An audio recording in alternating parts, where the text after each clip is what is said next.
Why did NASA go back to the moon after 50 years? On December 14th, 1972, astronaut Gene Cernan climbed the ladder of the Apollo 17 lunar module, looked back at the moon one last time, and became the last human being to ever stand on its surface. Before he left, he said, "We shall return."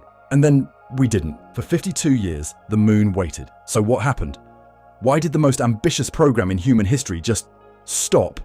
And why, after half a century of silence, are we finally going back? That's what this video is about. And the answer is more surprising than you think. Between 1969 and 1972, 12 American astronauts walked on the moon. 6 missions, 12 men. Every single one returned safely. It was the greatest technological achievement in the history of our species. And then Congress cut the budget. At its peak, NASA was consuming over 4% of the entire United States federal budget. In today's money, that's roughly $60 billion a year. Every year, just for NASA. But here's the truth that gets left out of the inspirational posters. Apollo was never really about the moon. It was about fear. The Soviet Union had beaten America into space. They launched the first satellite. They put the first human in orbit.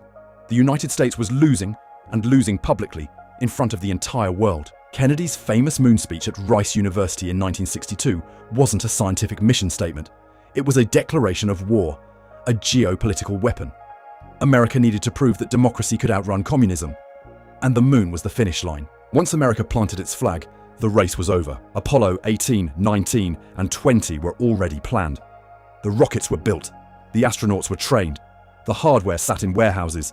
But the political will evaporated overnight. For the next 50 years, no human being left low Earth orbit again. Not once. So why now? What changed? 3 things, and they all happened at roughly the same time. The first was a revolution in rocket economics. For 60 years, every rocket that reached space was thrown away after one use, like buying a new car, driving it once, and then pushing it off a cliff. That made space extraordinarily expensive, and only accessible to governments with essentially unlimited budgets. Then SpaceX changed the equation entirely. When a Falcon 9 booster landed itself back on a drone ship in the middle of the ocean for the first time, the entire economics of space travel shifted. Reusable rockets cut the cost of reaching orbit by a factor of 10. Suddenly, space wasn't a government monopoly anymore. It was becoming an industry. The second force was water. In 2009, NASA deliberately crashed a rocket stage into the moon's south pole and analyzed the debris cloud that erupted from the impact. The result was extraordinary. Water ice, billions upon billions of tons of it, locked in permanently shadowed craters that haven't seen sunlight in billions of years. That changes everything. Water can be split into hydrogen and oxygen using solar power. Oxygen to breathe.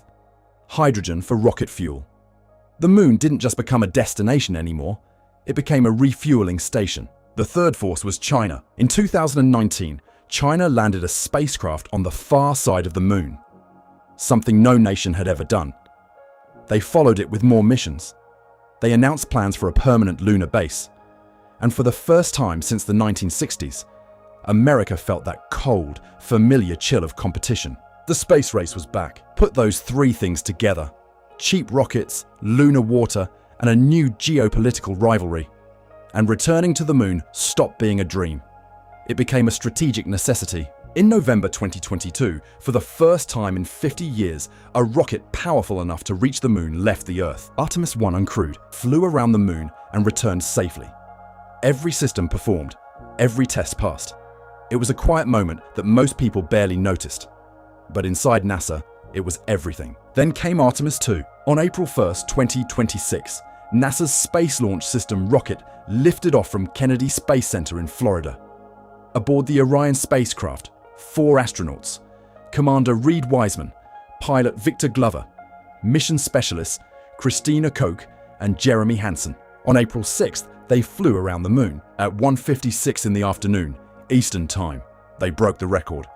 248,655 miles from Earth, the farthest any human being has ever traveled from our planet, surpassing even the record set by Apollo 13 in 1970. They looked out the windows of Orion and watched the Earth, the entire Earth, shrink to something smaller than the size of a marble.